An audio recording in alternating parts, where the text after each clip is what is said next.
Hello students, welcome to the official YouTube channel of Sanskaram Group of Schools.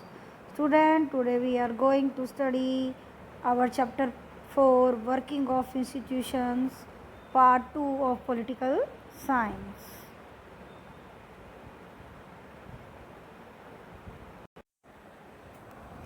Hello students.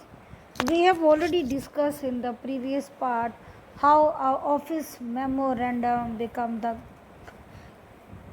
event of contradiction and all the organs of the government involved in it, and through the story of our office memorandum we can conclude that the parliament, the president, judiciary, executives all are involved in a major decision of a government. So student, here is our topic, the main topic of the chapter need for political institutions. इसी paragraph से हम definition निकालेंगे. What are institutions, institution की definition तो जो कि book में clear नहीं दी गई है. मैं चाहूँगी कि आप एक बार इसको उतार लें. मैं धीरे धीरे बोलती हूँ, एक बार नोट कर लें. जहाँ ये चेक योर प्रोग्रेस लिखा हुआ है ना, यहाँ पर स्पेस है. और आपको पता ही है एसएसटी की बुक में मैं क्लास में यहीं पर लिखवाती हूँ जो भी कुछ लिखवाना होता है. तो take a pencil, first note down the definition of institutions कि जो ये संस्थाएं हैं किन को कहते हैं. नोट कीजिए, मैं बहुत धीरे बोलूँगी. Political institutions are organisations which create, enforce and apply laws, that mediate conflict, make governmental policy on the economy and social systems, and otherwise provide representation for the populace mean population. Again I repeat it, political institutions are organizations which create, enforce and apply laws, that mediate conflict, make government policy on the economy and the social systems, and otherwise provide representation for the populace. कि जो हमारे राजनीतिक जो संस्थान हैं ये वो संगठन हैं जो बनाते हैं, लागू करते हैं कानूनों को और विवादों के बीच में मीडिएट मध्यस्थता करते हैं, और सरकार की जो नीतियां हैं जो समाज के तंत्र से या आर्थिक तंत्र से रिलेटेड होती हैं वो बनाते हैं, या जनता का जो प्रतिनिधित्व करते हैं ये वो संस्थान होते हैं. तो अभी हम इसके बारे में थोड़ा डीपली करेंगे कि why there is a need for political institution. तो अभी हमने देखा जो ऑफिस मेमोरेंडम है कि उसमें एक संस्था हमारी क्या करती है, डिसीज़न बनाती है. दूसरी इम्प्लीमेंट करती है. तीसरी क्या है, एडमिनिस्ट्रेशन भी प्रोवाइड करती है. और चौथी है जो डिस्प्यूट जो है वो सेटल करती है. मेन तो तीन ही हैं. जो बीच वाली हमारी एग्जीक्यूटिव है वो दो होते हैं, वो आगे काम करते हैं जो हम आगे डीपली डिस्कस करेंगे. So let us come to the topic. We have seen one example of how the government works. Governing a country involve various such activities. जो भी हमने ऑफिस मेमोरेंडम पढ़ा था स्टोरी, उसकी बात हो रही है. For example, the government is responsible for ensuring security to the citizen and the providing facilities for education and health to all. It collects taxes and spends the money, thus raise on administration, defense and developmental programs. It formulates and implements several welfare schemes. Some persons have to take decision on how to go about these activities. कि सरकार क्या करती है, नागरिकों की सुरक्षा का भी ध्यान रखती है, नागरिकों के स्वास्थ्य का, शिक्षा का ध्यान करती है, उनको वो फैसिलिटी सुविधाएं प्रदान करती है. सरकार टैक्स भी कलेक्ट करती है, पैसा भी खर्च करती है, प्रशासन भी चलाती है, देश के विकास के और सुरक्षा के प्रोग्राम भी चलाती है. तो इन सारे काम को करने के लिए हमें कुछ विशेष व्यक्तियों की ज़रूरत पड़ती है. Others have to implement this decision. कोई चाहिए जो इस काम को करे, कुछ वो चाहिए जो इन निर्णयों को लागू करे, ले. If dispute arise on these decisions, और यदि कोई निर्णय पे कोई समस्या हो भी जाती है, और in their implementation there should be someone to determine what is right and what is wrong, और कोई तो ऐसा हो जो ये बताए कि सही क्या है और गलत क्या है। तो इसका मतलब हमें एटलीस्ट 3 संस्था तो चाहिए, जो एक डिसीज़न ले ले, दूसरी जो उसको इम्प्लीमेंट कर ले, और तीसरी वो यदि कोई डिस्प्यूट हो जाए तो वो उसका समस्या का हल कर दे कि हाँ जी ये सही है और ये गलत। It is important that every one should know who is responsible for doing what, और ये साथ साथ ज़रूरी है कि किसको क्या करना है ये भी बिल्कुल क्लियर स्पष्ट हो जाना चाहिए। तो ये कहाँ होता है? कॉन्स्टिट्यूशन में। एक डेमोक्रेटिक सिस्टम जो होता है वो विदाउट कॉन्स्टिट्यूशन तो होता ही नहीं। कॉन्स्टिट्यूशन के अंदर सभी जो सरकार, जो हमारे ऑर्गन्स हैं, संस्थान हैं, सबकी पावर वर्क डिस्ट्रीब्यूट क्लियरली होता है। It is also important that these activities keep taking place even if the person in key position change.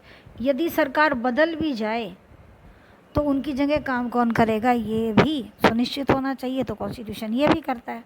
So to attend to all these task several arrangements are made in all modern democracies. जो हमारे आधुनिक लोकतंत्र है उनके अंदर ये जितने भी उपरोक्त काम हैं इसके लिए कोई ना कोई तो निर्धारित होता ही है। सच अरेंजमेंट्स आर कॉल्ड इंस्टीट्यूशन, और जो ये अरेंजमेंट किए गए हैं ना इन्हीं को हम संस्था कहते हैं, संस्थान जिनको हम कहते हैं। A democracy works well when these institution perform functions assign to them. एक लोकतंत्र तभी अपना बेहतर काम करता है जब इन संस्थाओं को जो उनका काम दिया गया वो सुचारू रूप से करती रहें। The constitution of any countries lays down basic rules on the power and functions of each institutions. और किसी भी देश का जो संविधान है वो क्या करता है, नियम, शक्तियाँ, कार्य उनका बिल्कुल हर एक संस्था का अलग अलग बंटवारा करता है। So in the example above जो हमने ऊपर ऑफिशियल मेमोरेंडम का पढ़ा था, we saw several such institution at work. हमने उसमें देखते हैं कि कौन कौन सी संस्था ने काम किया। First, the prime minister and the cabinet are institution that take all important policy decision. प्रधानमंत्री और उनका मंत्रिमंडल जो है वो क्या है, वो संस्था है जो मेजर डिसीजन लेते हैं। The civil servants working together are responsible for taking steps to implement the minister decision. Ministers क्या होते हैं, एग्जीक्यूटिव्स होते हैं, और उनके मंत्रालय के अंदर जो सिविल सर्वेंट्स होते हैं यानी कि IAS ऑफिसर्स होते हैं वो उनके साथ मिलकर जिम्मेदारी निभाते हैं, जो कि डिसीजन कैबिनेट लेता है वो उसको लागू करते हैं। तीसरा, supreme court is an institution where disputes between citizen and the governments are finally settled. और सुप्रीम कोर्ट यानी कि सर्वोच्च न्यायालय वो संस्था है जहाँ नागरिकों के और सरकार के बीच के जो विवाद हैं उनका सुलझेड़ा होता है, उनको सुलझाया जाता है। Can you think of some other institution in this example? क्या आपको इस एग्जाम्पल में कुछ दूसरी संस्थाएं भी दिखती हैं? व्हाट इज़ देयर रोल, उनका काम क्या है? चलिए आगे डिस्कस करते हैं। Working with institution is not easy. Institutions involve rules and regulations. संस्था का मतलब होता है नियम और कायदे कानून। This can bind the hand of leaders. इससे जो हमारे नेता हैं उनके हाथ बन जाते हैं, वो अपनी लिमिट में काम करते हैं। Institutions involves meeting, committees and routines. ये जो संस्थाएं हैं इनके अंदर मीटिंग होती है, कमेटी होती है, रूटीन के काम होते हैं। This often leads to delay and complication. इसके अंदर देर भी हो जाती है, कुछ मुश्किलें भी हो जाती हैं, कुछ गलत भी हो जाता है। Therefore dealing with institution can be frustrating. कि ये जो हमारी संस्थाएं हैं ये थकाऊ काम है एक तरह का। One might feel that it is much better to have one person take all decision without any rules, procedures and meetings.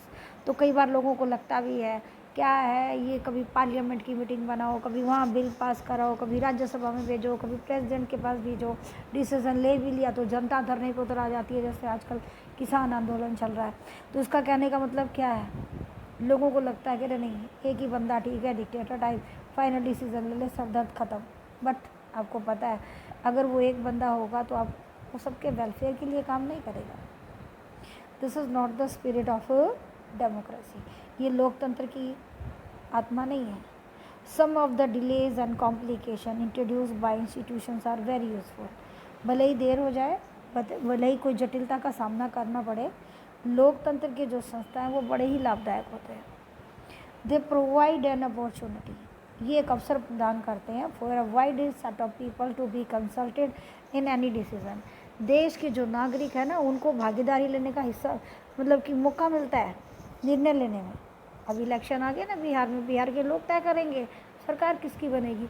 तो वहाँ जो अब सीएम आएगा वो अपनी मर्जी से नहीं आएगा, वहाँ प्रांत के लोग चुनकर भेजेंगे, प्रांत के लोग उसे वो पावर देंगे, फिर जो डिसीज़न लेगा ठीक है।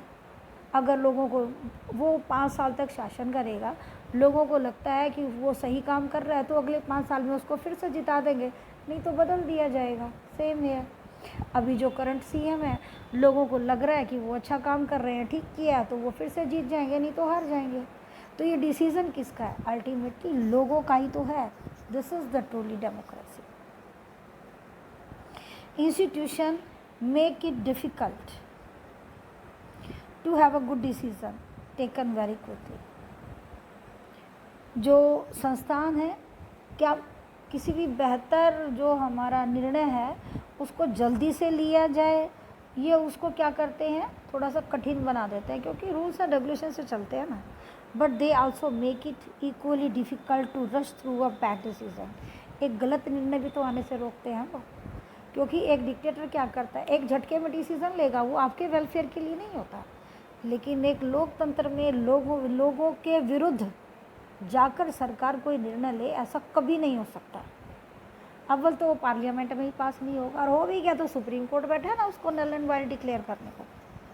तो इसका मतलब that is Y democratic government insist on institutions.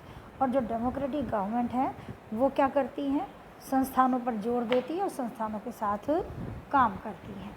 तो सबसे पहला जो हमारा संस्थान है, जो मैंने आपसे डिस्कस किया था, जो हमारे 3 ब्लू पॉइंट अभी पीछे किया था कि प्राइम मिनिस्टर, कैबिनेट्स और जो हमारे एग्जीक्यूटिव्स हैं वो किसका पार्ट है, पार्लियामेंट का। तो इसका मतलब सबसे पहला इंस्टीट्यूशन एक लोकतंत्र में होता है लेजिस्लेचर। भारत में इस लेजिस्लेचर का नाम क्या है, पार्लियामेंट। इंग्लिश में, हिंदी में क्या बोलते हैं, संसद। और जो इसमें बैठे वो व्यक्ति क्या कहलाएंगे लोकसभा में, सांसद, एमपी, मेंबर ऑफ पार्लियामेंट। तो अब इसका मतलब अब हम डिटेल स्टडी करेंगे, जो ऑलरेडी 8th में पढ़कर आ चुके हैं पार्लियामेंट के बारे में। पार्लियामेंट है क्या, इसकी पावर के बारे में, इसकी फंक्शनरीज़ के बारे में डिटेल में डिस्कस करते हैं अभी हम। तो पार्लियामेंट पे जाने से पहले हम देखेंगे कि पार्लियामेंट है क्या, व्हाट इज़ पार्लियामेंट। इसकी डेफिनेशन भी तो करनी पड़ेगी, तो इसके लिए भी ऊपर स्पेस बचा हुआ है ना बच्चा पार्टी, तो नोट कर लीजिए।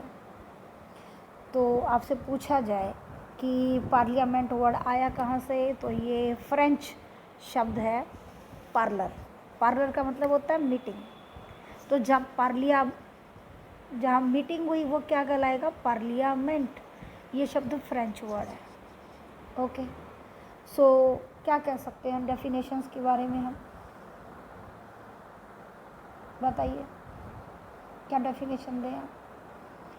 In all democracies, an assembly of elected representatives exercise supreme political authority on the behalf of the people. In different countries, it has different names. In India, such a national assembly of elected representatives is called parliament or Sansad. At the state level, this is called legislative assembly. Again, I am repeating it, you can note it. In all democracies, an assembly of elected representatives that exercise supreme political authority on the behalf of the people is called parliament. In different countries, it has different names. In India, such a national assembly of elected representatives is called parliament or Sansad. Or at the state level, this is also called legislative assembly. Clear? So this is the definition of parliament कि संसद क्या होती है, कि जितने भी लोकतंत्र हैं वहाँ एक सर्वोच्च संस्था होती है जनता के द्वारा चुने गए प्रतिनिधियों की, जो कि देश में सर्वोच्च शक्तिशाली होती है निर्णय लेने के लिए, उसी को ही हम पार्लियामेंट कहते हैं। भारत में इसको संसद भी कहा जाता है और भारत में राज्य स्तर पर इसको क्या कहा जाता है, विधानसभा कहा जाता है। क्लियर। अब हम डिस्कस करते हैं पार्लियामेंट के बारे में और रीड करते हैं। In the example of office memorandum, do you remember the role of parliament? Perhaps not. बिल्कुल क्लियर नज़र नहीं आता, पार्लियामेंट कहीं दिख नहीं रही उसके अंदर। Since the decision was not taken by parliament, क्योंकि उसमें था ना कि कैबिनेट ने डिसीजन लिया था, पार्लियामेंट को इन्फॉर्म किया था। Do you might think that parliament had no role in it, क्योंकि डायरेक्टली तो दिख नहीं रहा था। But let us go back to the story and see whether parliament figure in it. Let us recall the point made earlier by the completing the following sentences. First, the report of Mandal Commission was discussed in parliament. The President of India mentioned this in his speech in the parliament. The Prime Minister made a उन्होंने information दी थी parliament को। और जो हमारे prime minister वो कौन होते हैं?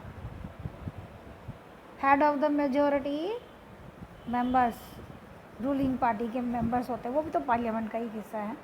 The decision was not directly taken by parliament, but parliamentary discussions on the report influence and shape the decision of the government.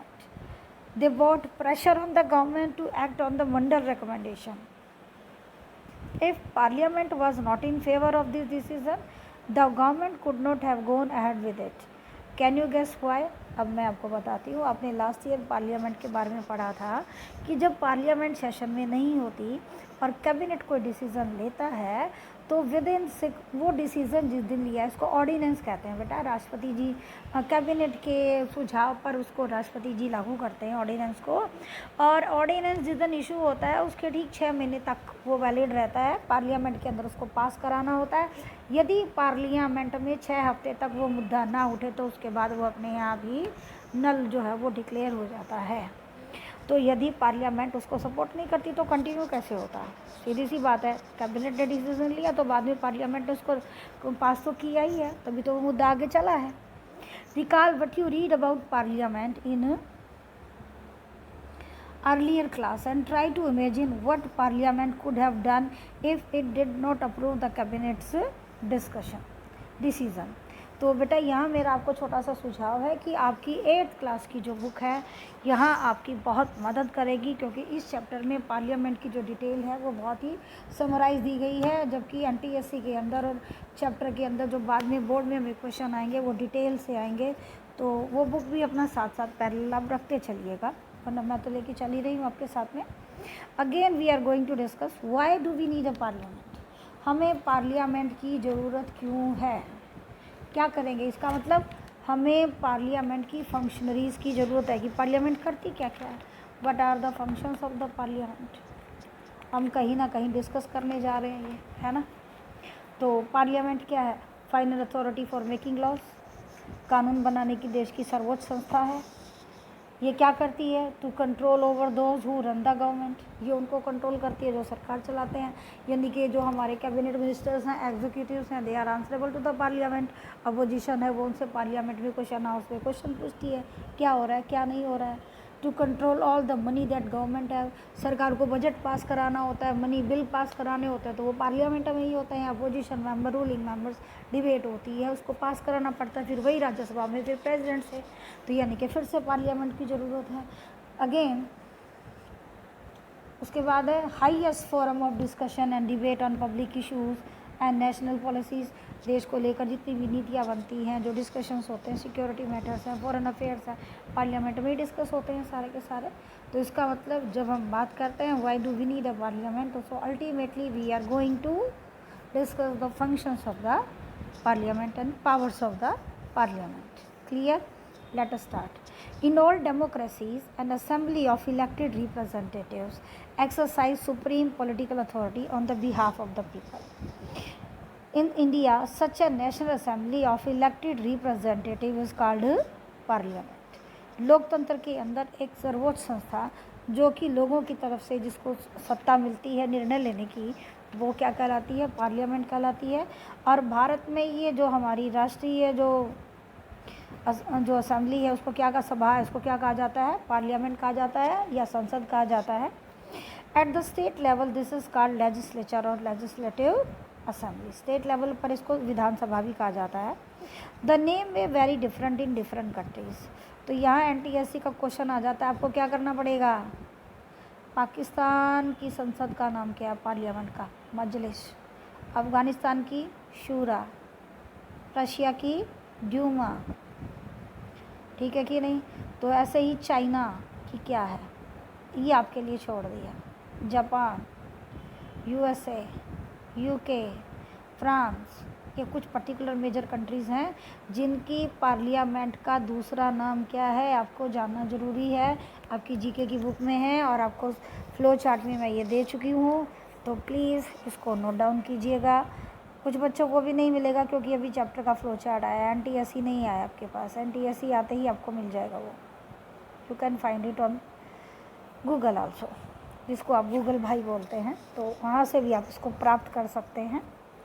The name may very in different countries in such but such an assembly exist in every democracy.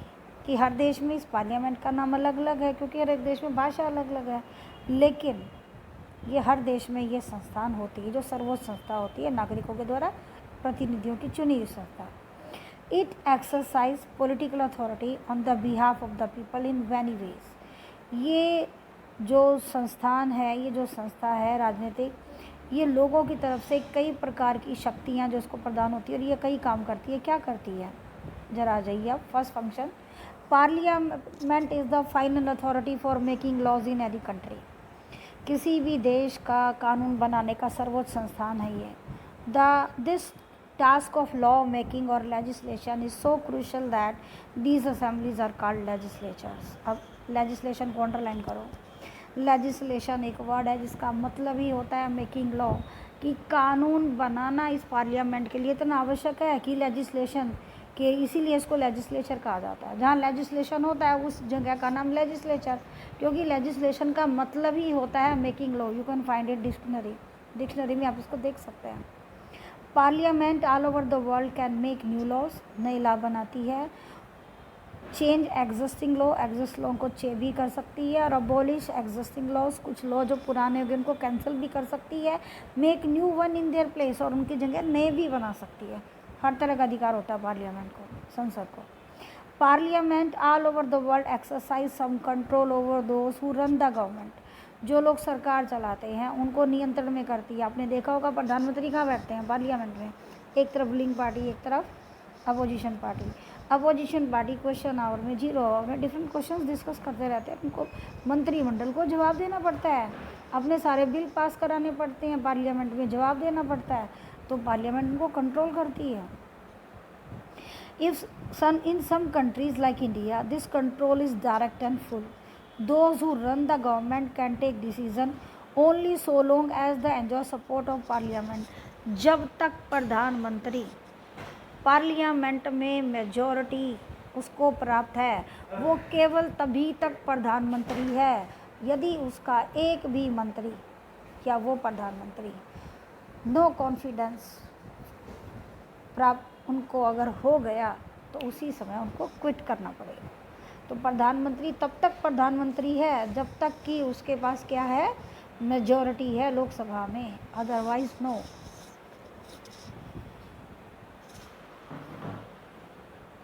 Clear? Those who run the government can take decision only so long as they enjoy support of parliament। Clear? ये line यहाँ तक। Next third point, Parliament control all the money that government have. In most countries, the public money can be spent only the parliament sanctions it। Parliament को जिस देश का पैसा जो सरकार खर्च करती है उसको पास करने का हक है। आपने देखा होगा एनुअल बजट सरकार फरवरी में पास करवाती है, मनी बिल भी पार्लियामेंट में पास होते हैं। तो इसका मतलब जो देश का पैसा है वो भी पार्लियामेंट के नियंत्रण में होता है। Parliament is the highest forum of discussion and debate on public issues and national policy in any country। Parliament can seek information about any matter। कि जो पार्लियामेंट है वो क्या है, बातचीत का सबसे उच्च मंच है, जहाँ पर जनता से संबंधित, देश की रक्षा से संबंधित नीतियाँ या जो विचार है वो रखे जाते हैं, और देश किसी भी जो विषय के बारे में यहाँ से सूचना प्राप्त की जा सकती है, क्योंकि देश जो भी कर रहा है, सरकार जो भी कर रही है, प्रधानमंत्री उसकी सूचना समय समय पर पार्लियामेंट को देते रहते हैं। अब इसके साथ साथ एक पॉइंट और हम लेके चलेंगे, वो है 2 हाउसेज ऑफ पार्लियामेंट। अब हम पार्लियामेंट के जो हमारे 2 हाउसेज हैं उनके बारे में डिटेल से स्टडी करके चलते हैं, साथ साथ इसको लेके चलते हैं कि हमारी भारत की जो पार्लियामेंट है, यानी कि हमारी जो संसद है, वो बाई कैमरल है। बाई कैमरल का मतलब कि इसके अंदर 2 सदन हैं, 2 हाउस हैं। 2 सदन का मतलब कि ये जब हमारा देश आज़ाद हुआ, हमारा संविधान बना, उसी वक्त ये चुन लिया गया था, क्योंकि ये एक तो ब्रिटेन की जो पार्लियामेंट्री सिस्टम है उस पर आधारित है, यूँ कह के कर लो, या हमारे देश में जो हमारे विभिन्न राज्य हैं उसके अंदर जो जनसंख्या है या उसका हर एक राज्य का जो क्षेत्र है वो इतना छोटा या बड़ा है, आपस में इतना वेरिएशन रखता है कि कहीं ना कहीं हमें 2 सदन की आवश्यकता पड़ी। तो जो अपर हाउस है, जिसको हम उच्च सदन कहते हैं, उसका नाम है काउंसिल ऑफ स्टेट्स, जिसको हिंदी में हम राज्यसभा कहते हैं। दूसरा हमारा सदन है लोअर हाउस, जिसको हम हाउस ऑफ पीपल या हिंदी में लोकसभा कहते हैं। लेकिन मज़े की बात ये है कि जो हमारा लोअर हाउस है ना, वो कई मामलों में अपर हाउस से ज़्यादा पावरफुल है। तो हम एक कंपैरेटिव स्टडी हमारा 9th में है, जो 8th में आप लोग पढ़ के आए थे, राज्यसभा और लोकसभा के बारे में डिटेल स्टडी। लेकिन अभी इस बुक के अंदर हम कंपैरेटिव स्टडी करेंगे कि राज्यसभा और लोकसभा की कंपोजिशन क्या है, साथ साथ में जो लोकसभा है वो ज़्यादा पावरफुल क्यों है राज्यसभा से। तो पहले हम इस हेडिंग के अंदर डिस्कस करते हैं कि राज्यसभा की कंपोजिशन क्या है, फिर हम बात करेंगे लोकसभा की कंपोजिशन क्या है, और फिर देखते हैं कि दोनों में पावरफुल कौन सा किस मैटर पर है। ओके, तो रीडिंग से पहले मैं एक बड़ी ओरल आपसे डिस्कस करना चाहूँगी कि सबसे पहले हम काउंसिल ऑफ स्टेट को लेकर चलते हैं। काउंसिल ऑफ स्टेट्स राज्य की सभा, इसका मतलब इसके अंदर एमपी नहीं बैठते, एमएलए बैठते, जो कि इनडायरेक्ट चुनकर आते हैं। जनता ने जिन एमएलएस को चुना, समझ गए आप, उन्हीं एमएलएज ने अपने स्टेट में से चुनकर अपने कुछ प्रतिनिधि राज्यसभा में भेज दिए। तो ये राज्यसभा एक्चुअल में है क्या, इसके पीछे का कारण क्या है? इसका पीछे का कारण ये रहा कि भारत के जो हमारे विभिन्न राज्य हैं उनमें पॉपुलेशन का डिफरेंस भी है, किसी में बहुत कम है, किसी में बहुत ज़्यादा है, और उसी के आधार पर हमारे मेंबर ऑफ पार्लियामेंट भी होते हैं। तो कहीं तो 80-80, 70-70 मेंबर ऑफ पार्लियामेंट आ रहे हैं बिहार से, यूपी से, तो हरियाणा से 10 हैं, तो हमारे जो 7 सिस्टर है वहाँ से तो एक एक ही आ रहा है। तो जब अपॉर्चुनिटीज़ हैं, रिसोर्सेज का एलोकेशन पार्लियामेंट में होगा, तो हो सकता है कि जो लोग ज़्यादा हैं वो शोर शराबा करके ज़्यादा रिसोर्सेज ले जाएं। तो ऐसे में राज्यों का प्रतिनिधित्व करने के लिए एक सभा रखी गई, काउंसिल ऑफ स्टेट्स, जिसमें इक्वल नंबर ऑफ रिप्रेजेंटेटिव है। हर स्टेट से इक्वल नंबर जो है वो मेंबर ऑफ राज्यसभा आते हैं, इनको जो हमारे ये राज्यसभा के मेंबर हैं। और ये जब लोकसभा किसी बिल को पास कर देती है तो वो राज्यसभा में जाता है। यदि इनको लगता है कि किसी राज्य के साथ में भेदभाव किया गया है या जाने अनजाने उसको कुछ नहीं मिला है, तो ये उस बिल को पार्लियामेंट को फिर से वापस भेज सकते हैं, ये रिकमेंडेशन करते हुए कि ज़रा इसको भी कुछ दे दिया जाए, भाई उसको नहीं मिल रहा। ऐसे तो प्रधानमंत्री की मर्जी है भाई, रूलिंग पार्टी की देना दे, लेकिन आप एक रिक्वेस्ट तो कर ही सकते हैं। अल्टीमेटली देश का ध्यान तो उस ओर ले ही जा सकते हैं। तो ये जो राज्यसभा है ये इसलिए बनी, ठीक है। बाकी इसके बारे में हम आगे और डिटेल से पढ़ते हैं। तो अब सबसे पहली बात, maximum strength of Rajya Sabha 250 members maximum होते हैं, जिसमें से 238 जो मेंबर हैं वो स्टेट से और जो हमारी यूनियन टेरिटरी से आता है। 12 मेंबर्स जो होते हैं वो नॉमिनेटेड होते हैं प्रेसिडेंट से, क्लियर। लेकिन अभी जो हमारे करंट हैं वो जो मेंबर हैं वो 250 मैक्सिमम स्ट्रेंथ है, ठीक है। जिसमें से जो 233 जो हैं वो रिप्रेजेंट करते हैं स्टेट्स और यूनियन टेरिटरीज़ को। 12 मेंबर्स जो होते हैं वो नॉमिनेटेड होते हैं बाय प्रेसिडेंट। तो ये 12 मेंबर जिनको प्रेसिडेंट ने नॉमिनेट किया है ये अपने अपने एरिया के मास्टर होते हैं, चाहे वो साइंस है, चाहे वो लिटरेचर है, चाहे वो आर्ट है, चाहे वो म्यूज़िक है, कोई भी जो हमारा कला का क्षेत्र हो सकता है। क्लियर। इसीलिए कभी कभी आपको स्पोर्ट्स जो टाइकून्स या हमारे हीरो हीरोइन आपको नज़र आ जाते हैं हमारी राज्यसभा में, क्योंकि उनको प्रेसिडेंट नॉमिनेट करते हैं इसलिए। क्लियर। उसके बाद आ जाता है राज्यसभा को जो जैसे अध्यक्षता कौन करता है, उसको रन कौन करता है, उसका जैसे अध्यक्ष वो होते हैं चेयरमैन। वो चेयरमैन का दोहरा काम है कि वो राज्यसभा का चेयरमैन तो होता है, उसकी मीटिंग की अध्यक्षता तो करता ही है, लेकिन वो हमारे देश के उपराष्ट्रपति भी होते हैं। क्लियर। इनके बारे में, इनकी फंक्शनरीज पावर के बारे में चैप्टर के एंड में आपको बाद में फैक्ट्स दिए जाएंगे, उसके अंदर मैं दूंगी इन्फॉर्मेशन। और राज्यसभा के जो मेंबर्स होते हैं इनका कार्यकाल होता है 6 साल का, लेकिन ये एक परमानेंट हाउस होता है जो कभी डिसॉल्व नहीं होता है। क्यों? जैसे लोकसभा में एक बार सरकार बन गई 5 साल के बाद जब उसका कार्यकाल पूरा हो जाता तो री-इलेक्शन होता है, ऐसा नहीं होता यहाँ, ये कंटिन्यू रहता है। इसके 2/3 मेंबर हर साल, हर 2 साल के बाद रिटायर हो जाते हैं, तो बाकी बच जाते हैं। तो फिर आप सोचोगे कि ये कैसे हुआ कि जब हमारा देश का संविधान बना, हमारी पहली राज्यसभा बनी, तो उसके जो 1/3 मेंबर हैं उनको लॉटरी सिस्टम से 2 साल के बाद निकाल दिया गया था और बाकी को 4 साल के बाद निकाल दिया गया था। जो बाकी बचे उन्होंने 6 साल कार्यकाल किया। तो इस तरह से क्या होता है, अब एक सिस्टम बन गया कि हर 2 साल के बाद जो इसका जो 2/3 मेंबर हैं वो उसके रिटायर हो जाते हैं। 6 साल का इनका कार्यकाल होता है और ये सदन कभी भी समाप्त नहीं होता। इसके कुछ ना कुछ मेंबर इसके अंदर हमेशा बनते रहते हैं। और आपको बताया था कि ये इनडायरेक्टली इलेक्टेड होके आते हैं। तो ये यहाँ तक मैंने आपसे डिस्कशन किया राज्यसभा की कंपोजिशंस के बारे में। तो एक मेजर बात आपको बताना चाहूँगी कि राज्यसभा का जो मेंबर बनने के लिए जो एमएलए बनने की एज होती है वो 25 होती है मिनिमम, लेकिन राज्यसभा का मेंबर यदि आपको बनना है तो आपकी मिनिमम एज होगी 30 ईयर। क्लियर। जो यहाँ बहुत कुछ नहीं दिया गया है, एनटीएससी के लिए मैंने आपको सभी आपको ये एक्सप्लेन किया। अब हम बात करते हैं लोकसभा की, जिसको हम लोअर हाउस भी बोलते हैं। पहले हम बात करेंगे मैक्सिमम स्ट्रेंथ की। हमारी जो मैक्सिमम स्ट्रेंथ है जो कॉन्स्टिट्यूशन अप्रूवल है दैट इज़ 552।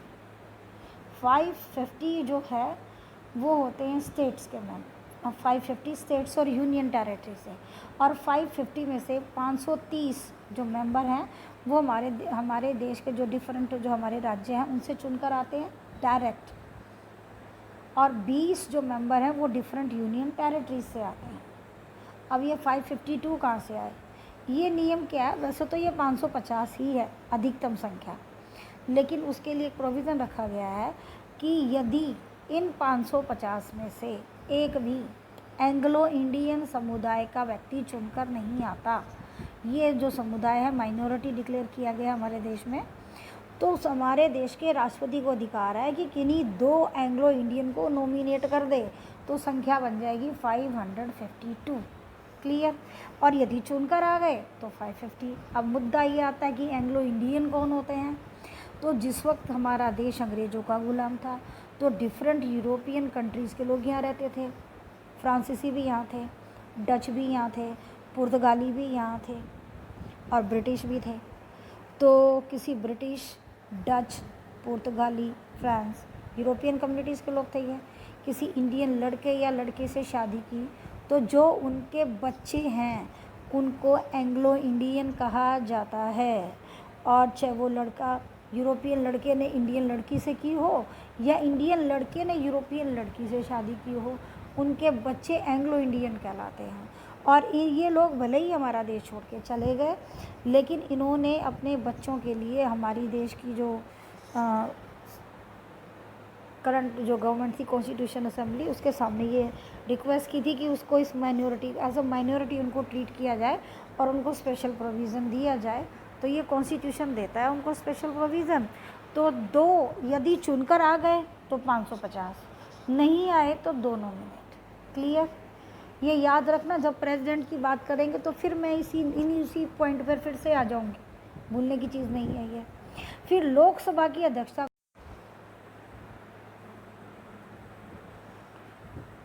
जो हमारे लोकसभा के जो एंग्लो इंडियन मेंबर की आपसे बात की, तो ये जो 2 एंग्लो इंडियन है जिनको राष्ट्रपति नॉमिनेट करते हैं, ये मैं आपसे बाद में भी बात करूंगी इसके बारे में।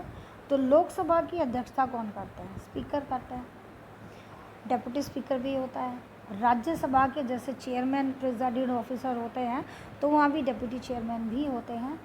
जिस तरह से लोकसभा के राज्यसभा के मेंबर 6 ईयर उनका कार्यकाल होता है, तो लोकसभा के जो हमारे सांसद होते हैं, जो हमारे मेंबर ऑफ पार्लियामेंट होते हैं, इनका कार्यकाल होता है 5 साल का। और प्रेसिडेंट, लेकिन एक चीज़ है, हमारी राज्यसभा एक परमानेंट बॉडी है जो कि डिसॉल्व नहीं होती, क्योंकि इसके 1/3 मेंबर जो होते हैं आफ्टर एवरी 2 ईयर रिटायर हो जाते हैं। लेकिन जो हमारी लोकसभा है ना, यदि हमारे प्रधानमंत्री मेजोरिटी प्रूव नहीं कर पा रहे तो डिसॉल्व तो हो ही जाएगी, डिसमिस उनको होना ही पड़ेगा, रिज़ाइन करना पड़ेगा।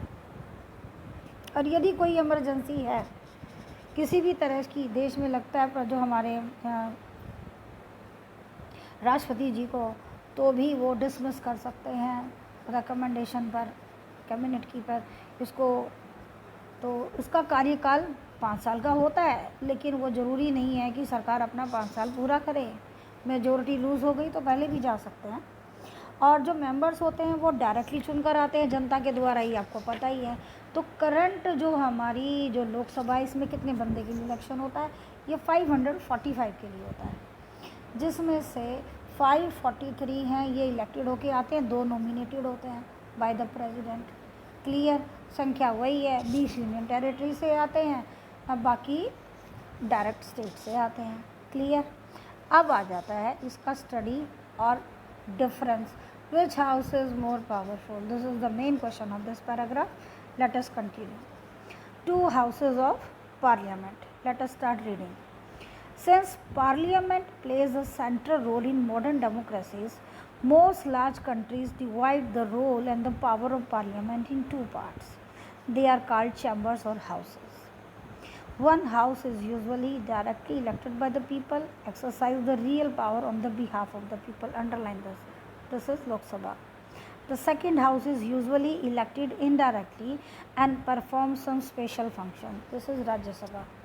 The most common work for the second house is to look after the interest of various state, regions and federal units. Federal unit क्या होती है बेटा? देश के जो हमारे डिफरेंट स्टेट्स हैं जहाँ से अलग अलग सीएम चुनते हैं, उनको हम संघ कहते हैं, उनको फेडरल यूनिट कहा जाता है। In our country parliament consist of 2 houses. मैंने बोला था कि हमारा जो पार्लियामेंट है वो बाई कैमरल है, जिसमें 2 हाउसेज हैं। The 2 houses are known as the Council of States, Rajya Sabha, and the House of the People, Lok Sabha. Council of State is also called Upper House, and the House of People is also called Lower House. The President of India is a part of Parliament, although she is not a member of either house. और parliament का ही एक अंग होते हैं हमारे राष्ट्रपति, जो ना किसी भी हाउस का अंग नहीं होते, लेकिन वो चीफ एग्जीक्यूटिव होते हैं हमारे देश के, और पार्लियामेंट का एक अंग होते हैं। क्योंकि पार्लियामेंट से जो भी बिल पास होता है, जब तक राज्यसभा से पास होने के बाद राष्ट्रपति जी के सिग्नेचर नहीं होंगे, वो कानून में नहीं बदलेगा।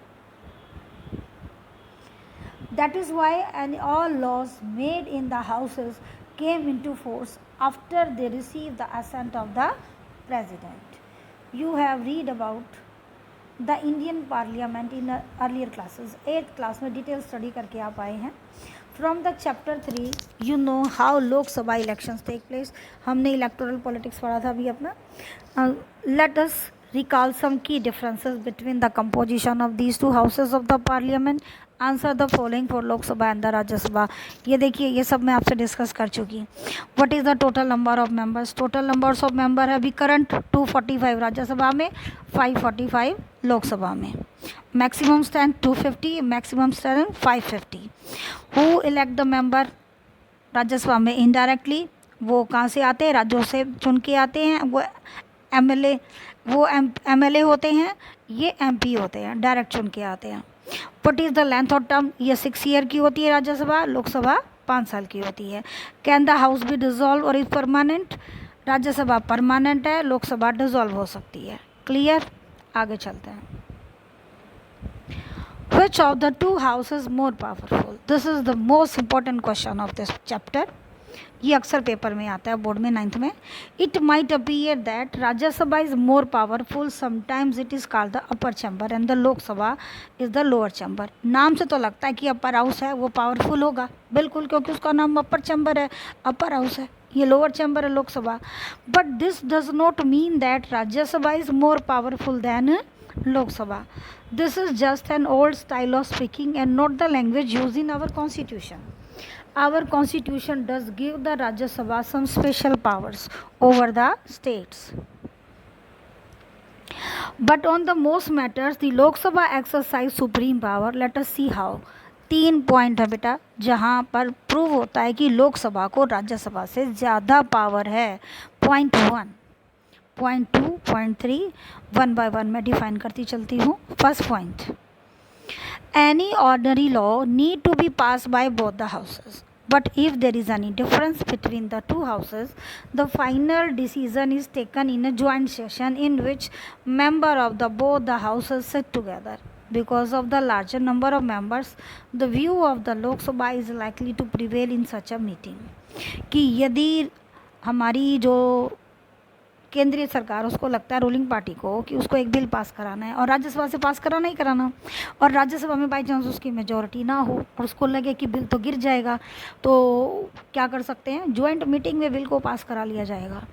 भैया इधर तो 550 मेंबर, 545 की क्लियर मेजॉरिटी है, उधर 250 बंदे, दोनों की सीटिंग को मिला दो, तो अल्टीमेटली मेजॉरिटी का फ़ायदा है वो प्रधानमंत्री उठा ले जाएगा और अपनी रूलिंग पार्टी के मेंबर्स को मिला के बिल पास करा ले जाएगा. तो इसका मतलब राज्यसभा में भले ही वो पावरफुल ना हो, लेकिन राज्यसभा यहाँ हार जाती है उससे इस मामले में, और लोकसभा की मेजॉरिटी है वो फ़ायदे में ले जाता है. तो कहीं ना कहीं लोकसभा की जो स्ट्रेंथ है वो मैटर करती है. Second, Lok Sabha exercise more power in money matters. जो मनी बिल होते हैं, सरकार के जो पैसे के बिल होते हैं, वहाँ भी लोकसभा को ज़्यादा पावर है. Once the Lok Sabha passes the budget of the government और any other money related law, the Rajya Sabha can not reject it. कि एक बार बजट पास कर दिया या कोई मॉनेटरी बिल पास कर दिया लोकसभा ने, तो राज्यसभा उसको नकार नहीं सकती. The Rajya Sabha can only delay it by 14 days और the suggest change in it. केवल 14 दिन तक रख सकती है या थोड़ा सा सुझाव कर सकती है कि चेंज कर दो. लेकिन इफ़ द लोकसभा मे और may not accept these changes, जरूरी नहीं है लोकसभा इसको सपोर्ट करे कि हाँ तुमने बोल दिया चेंज करना, हम कर देते हैं. नहीं करा, अगर लोकसभा ने वापस भेज दिया तो आपको करना पड़ेगा. तो यानी कि आपकी बिल कहाँ है, तो इसका मतलब मेजर पावर किसके पास है, लोकसभा के पास. Next, most importantly, the Lok Sabha controls the Council of Ministers. Only a person who enjoys the support of the majority of the member of the Lok Sabha is appointed the Prime Minister. If majority of the Lok Sabha members say they have no confidence in the Council of Ministers, all ministers including the Prime Minister have to quit. The Rajya Sabha does not have this power. कि सबसे main बात कि लोकसभा जो है वो council of ministers यानी कि मंत्रिमंडल को नियंत्रित करती है.